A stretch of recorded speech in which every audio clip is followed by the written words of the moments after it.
You're recording right now? Yeah. Okay. I'm just going to edit it. Of course, you better.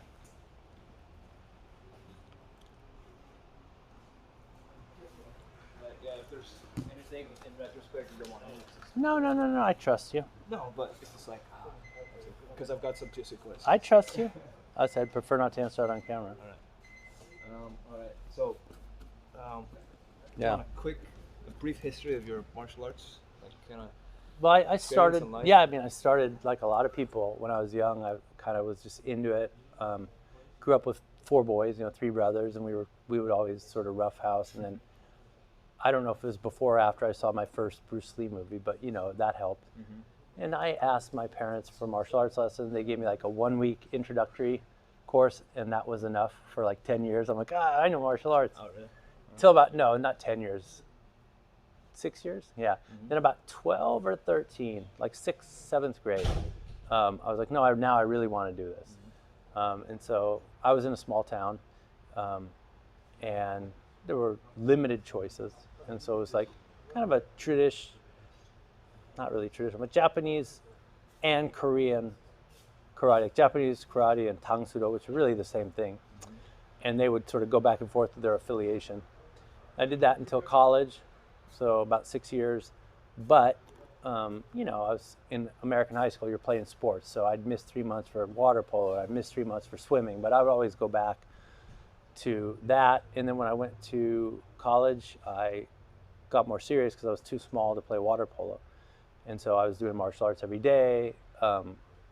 Kuksuruan, which is a kind of a Hapkido style. Korean? Yeah, and that, and then I started learning Korean language. I was doing that pretty religiously, and mostly because they said we have kicking, punching, standing grappling, ground fighting, weapons. It was like MMA plus weapons before MMA existed. This would have been 85 through the early 90s. And I got up to second degree black belt and was really into it. Came here to train a bunch, but there's a point at which you just top out and you're like, oh, they're talking about doing this, but they never do it, right? They have a lot of techniques that look like something, but they're never really tested, and they don't have a system that allows real sparring, so you can't really ever test or improve your techniques. I just felt topped out and bored. And then I was looking around, and I started doing some Muay Thai, started doing some Filipino martial arts, Serrata, Eskrima at first. I was liking that. It seemed a lot more realistic.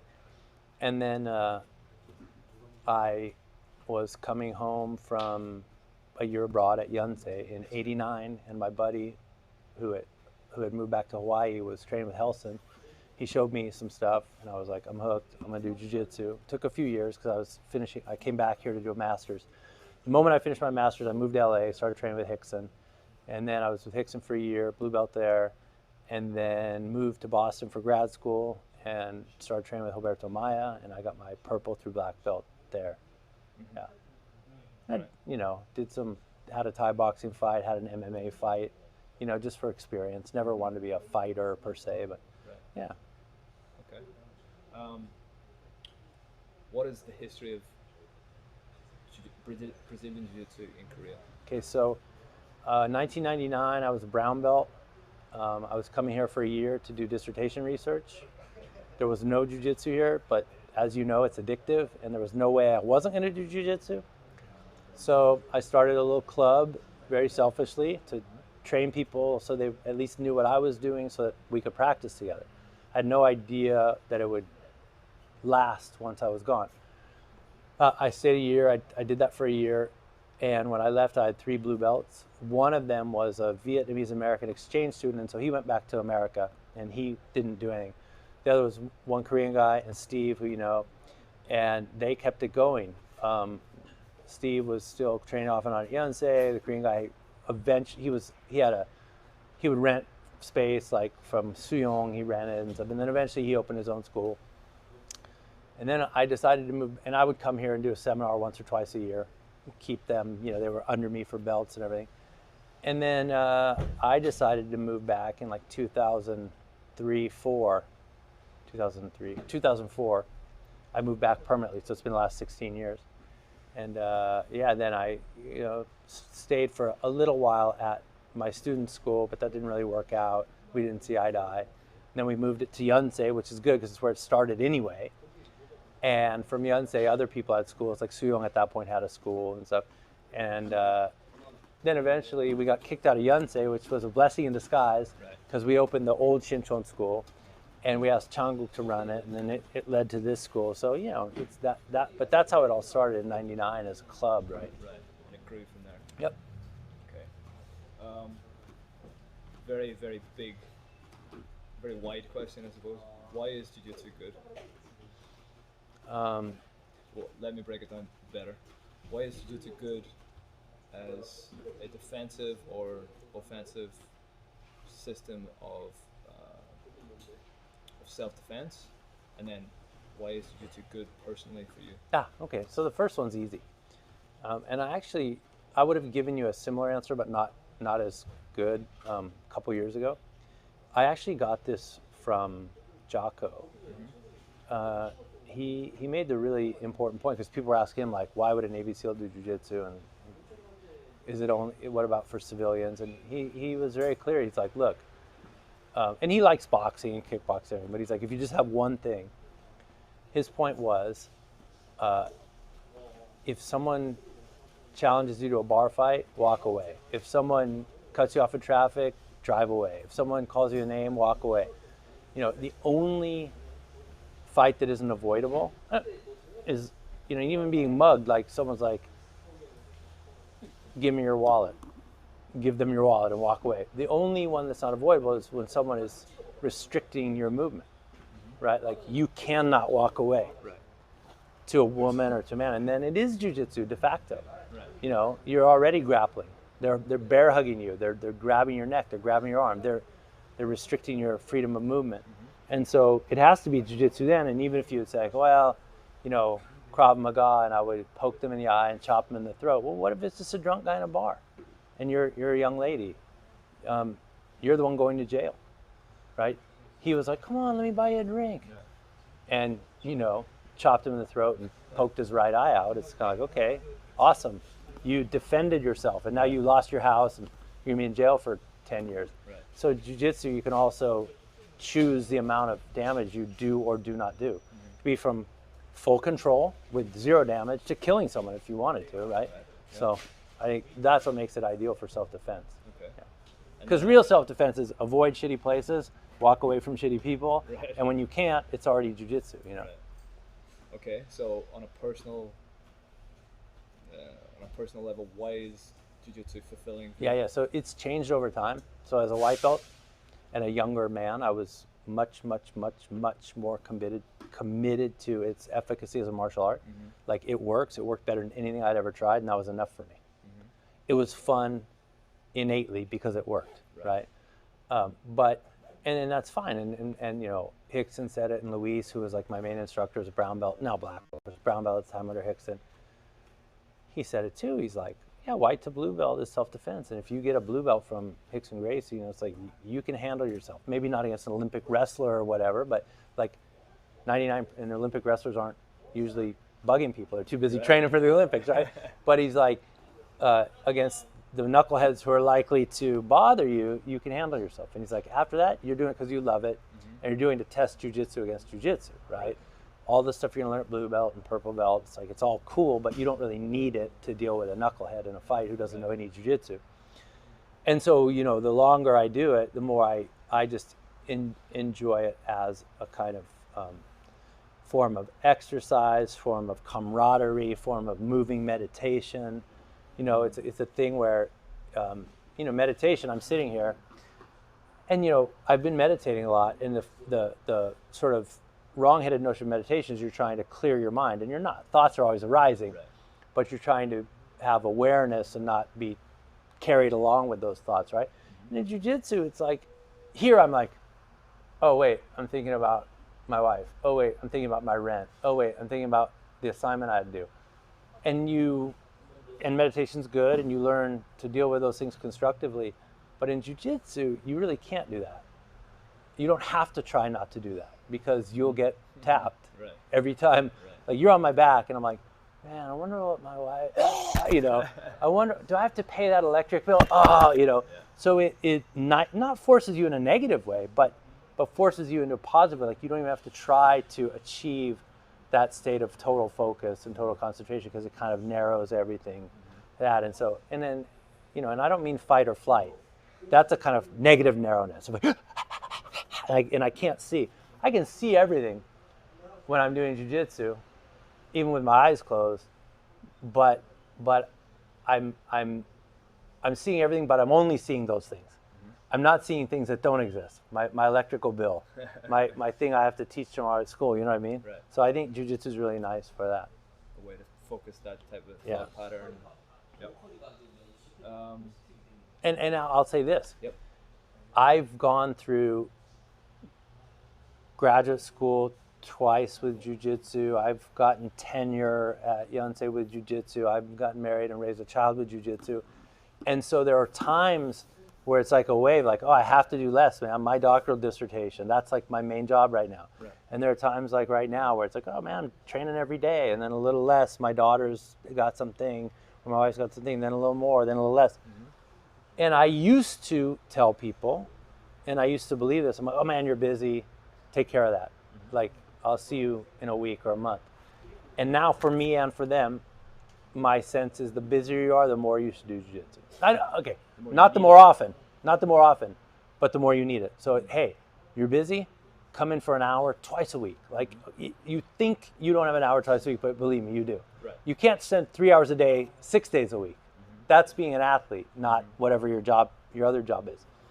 But everyone can come Monday, Wednesday, Friday for an hour. Everyone can come Tuesday, Thursday for an hour.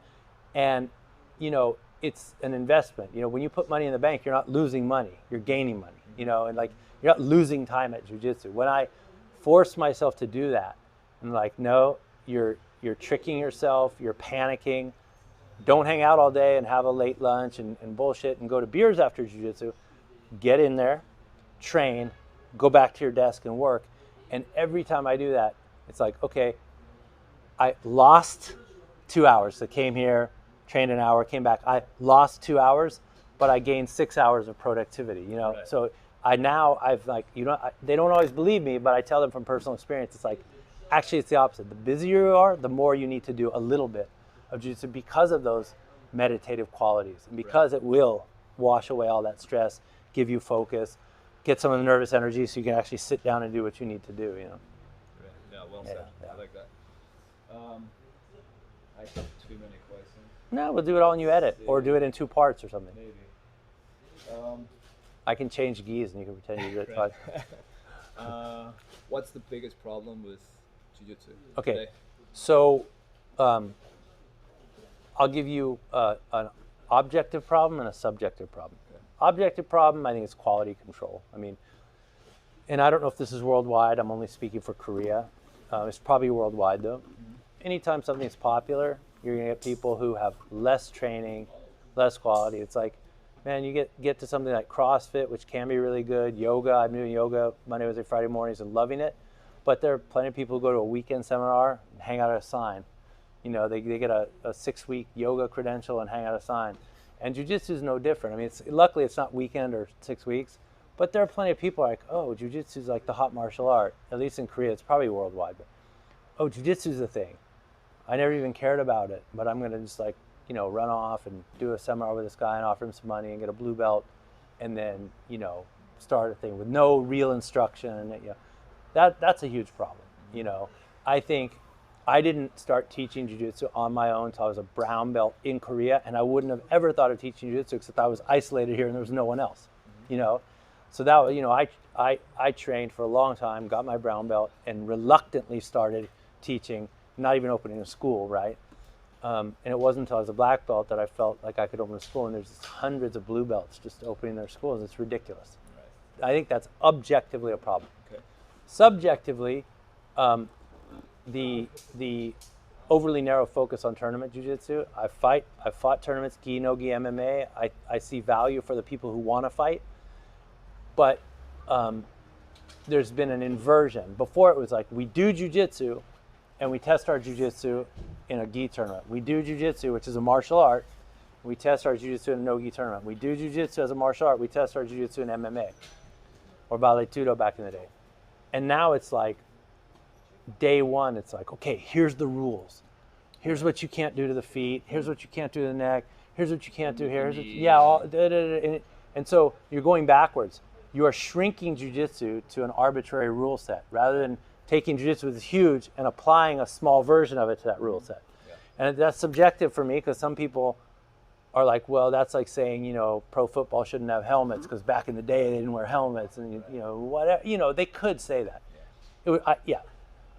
It's like the knee reap. It's for safety, like a football helmet. But I think it's like, no, jiu-jitsu is a martial art.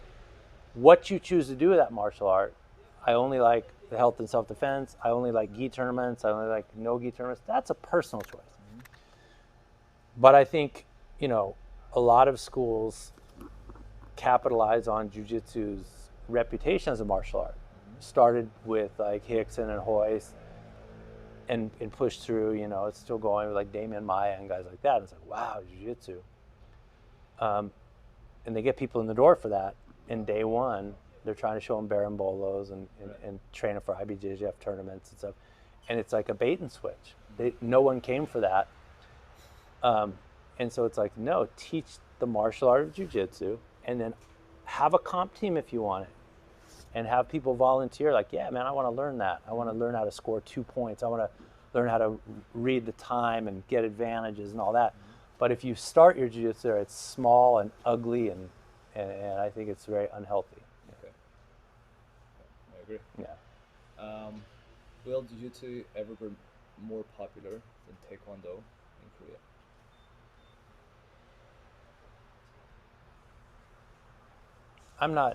I can't predict. Like I've never thought about that. Yeah. But it wouldn't surprise me. Why? It's more fun. Adults will do it. Mm-hmm. I mean, it's more realistic. Adults, really. Yeah. Or And taekwondo is like 1% adult. It's the opposite in Korea, where it's mostly kids. Correct. That prop up the industry. Yeah. And so if the next generation of jiu-jitsu people, and they might have to do this because there's an increasing number of schools for a kind of steady number of adult customers. Mm-hmm. If they volunteer to, or they're forced to start teaching kids, and they develop the same kind of programs that are really holistic, because the taekwondo's kids is 49% taekwondo, 51% daycare. It's tutoring, it's playing soccer, it's, you know, whatever. But my daughter did it. It's PE too, right. And you know, PE is kind of weak in Korea. So I'm not saying that's a bad thing. Right. They're learning to do jumping jacks and push-ups and sit-ups and, you know, run the cones and the hurdles and everything. And that's good, because I think Korean schools, they're like, study, nothing physical. Right. So if jiu-jitsu instructors are willing to go like 50% jiu-jitsu, 50% like babysitting, tutoring, PE, I don't see why I couldn't. Mm-hmm. Yeah. Right. Okay. But that's not a goal of mine. No. I'd rather see it twice as quality and half as size, you know. Right. But it's becoming steadily more popular because it's been in K-dramas. And, Yeah. You know, But you know, Korea is very fad oriented, so we'll see if that lasts. Right. Yeah. Okay. Let me see. Okay, that's a good question. If you could spar yourself, the you from 10 years ago, who wins? I would smash myself 10 years ago. Why? Because I'm more technical, and this is really important. I've been saying this for the last 10 years, okay. But especially in the last 5 years, I think reconnect with Henry and Hickson and stuff, and sort of change my game. Because if your game is based on attributes, you can't beat yourself at some point. You know what I mean? Because I mean, it's just physiologically, no one's getting faster and stronger and more limber, and you know, after say 40 or so. Right. I mean, if you have really good genes, you might hit like late 40s. If you have bad genes, it might be late 20s. Right. But relative to how much you or I have taken care of our bodies and our luck of who our parents are, you know, it's that, you know, at some point. So I'm 53, so I'm sure, I don't feel bad, I feel great, but I'm sure that objectively, if I went into a lab and they had me do VO2 max and try to bench and squat and do all this stuff, I'd do better 20 years ago, right. 10 years ago. But, you know, jiu-jitsu, that's the beauty of jiu-jitsu, it's such a technical system. And I'm just way more efficient and way more knowledgeable. And that doesn't mean like quantitatively. I'm doing less than I did 10 years ago in terms of quantity of techniques, but qualitatively, I have more depth, more understanding, more efficient movement and stuff. I would smash myself, yeah, which is good. And I won't be able to say that forever. I mean, when I'm 90 at some point, I'll be like, oh no. When I was 50, I'll be like with a cane and everything. But for now, I can fully feel confident that that's the truth. Yeah. Yeah, I think I've known you for 8 years, and it feels that way. Right? The 8 years Yeah. ago, Right. Yeah, I feel that way too, and it's not forever, but as long as it lasts, that's awesome. If you could give white belt you one piece of advice, what would that be? Wow. Yeah. I mean, I already knew it. The advice I usually give is like trust the technique. You have to trust the technique, and I always, I was brainwashed by Hickson and by Luis, and I'm glad. I mean that in a positive sense. Right. I believed them, and I always did. I tapped a lot. I was always happier to go down with jiu-jitsu than to win without it. So like that's what I changed that in a seminar about 5 years ago, and it's kind of caught on. Like, you got to like jiu-jitsu more than you like winning. That was what I said at an SBG seminar. They're like, oh my God. And it was just like a pithy, kind of witty way to say what Hickson really taught, right? And so, yeah, I already knew that, but I would push it even harder on my white belt self. Yeah, because there are always times when you're like, God, yeah, yeah, and yeah, it's always the same. If you go down with jiu-jitsu, there's something left. Like, you're on my back, you got to choke in. If I spaz out, headbutt you, elbow you, and I get out, I learn nothing, and the next time you might choke me or I might headbutt you, but there's no jiu-jitsu there. Whereas if I rotate my body to the right angle, but you counter that, and I kind of move my hips to the right angle and you counter that, and you tap me, there's something left. And then it goes here, and like, my jiu-jitsu is building. You know what I mean? Whether I tap or not, because I realized the danger I was in, I realized the right technique, I attempted the right technique. That attempt will be a little earlier the next time, a little earlier the next time. So it's just like, yeah, always jiu-jitsu, win, lose, or draw. And it's conversely, that's the quickest way to get to winning, Right. is being able to lose with jiu-jitsu. Right. Yeah. It's like Kavanaugh says, win or learn. Yeah. Right. Okay. And you don't learn anything elbowing, and you're like, fuck, yeah, right? But you learn nothing. Right. And it's almost less than not learning, because it's negative learning, because you didn't acknowledge the inferiority of your position and try to technically solve it. Right. What has been your biggest mistake in your jiu-jitsu journey? Okay. Yeah. So it's always in retrospect. Like, if I could say, like, my biggest mistake with my daughter or my wife too, it's not to say I wouldn't make it again. But from my present vantage point, is too many times when I didn't love it enough or take it seriously enough. But it's like, at the same time, I think that's, if you're I'm in with my wife over 20 years, and it's like, the relationship, it's like, you have times when you're just like madly in love, and you have times like, my God, I've been with this person for 20 years, her probably more than me. And I think that's jiu-jitsu too, right? So in retrospect, because I'm on such a peak right now and I love it so much and it just feels so good to me, I'm like, man, I wish I could have sustained that. But that might be artificial, right? In 5 years from now, I might be back here. But for the last 5 years, and really since reconnecting with Henry and Hickson, it's been like, and I feel like, wow, I'm sorry I didn't always have that, I never wanted to quit. I always loved jiu-jitsu. But like, I always loved my wife, but it'd just be like, I'll see her, I won't see her, we'll make time for a date, or we'll just, kind of like, oh, let's take care of Anna and not really worry about each other. Right. And jiu-jitsu was like that. I never thought of quitting, but it's kind of like, train twice a week and just kind of, not really. Now it's kind of like, man, I want to go train. I want to see Dave, I want to see Blake, I want to see, So I wish I could sort of maintain that, but that might be fake. Right. Okay. Yeah. Okay, last question. Yeah. Let me see how to phrase this. So, you're a professor in Yonsei. You don't need to come to jiu-jitsu and teach. You've got a very steady job. what would you say to someone that's thinking about starting jiu-jitsu? They're busy. They got, you've got Yeah. a young daughter and a wife. So what would you say to someone to start? How would you convince someone to start jiu-jitsu? I would say it's going to improve your life in every way, most of the ways you can't even imagine until you do it.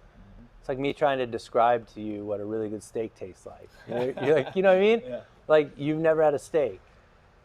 And either you're going to try it, and I trust that you'll love it, or you're like, no, you got to tell me what it tastes like. You got to convince me.